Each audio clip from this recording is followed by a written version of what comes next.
Hey everyone, welcome back to another tech video. In this video, I'm gonna show you that how you can make your iPhone flash for notifications. When you get a notification in your iPhone and your flash gonna blink. So how you can do that in your iPhone, maybe iPad.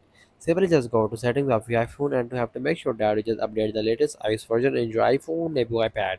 After that, simply just go to the accessibility option, just tap on that and just scroll down and you see that there's an option of audio and video. Just tap on that and just scroll down and you see that there's an option of allergy flash for alerts.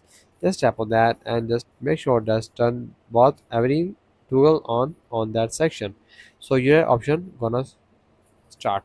And when you just got a notification, maybe calls, anything notification in your iPhone, maybe iPad, your flash gonna work and just blink in little bit in the seconds. So that's it the video. Make sure you like our video and subscribe our channel for more tech related videos.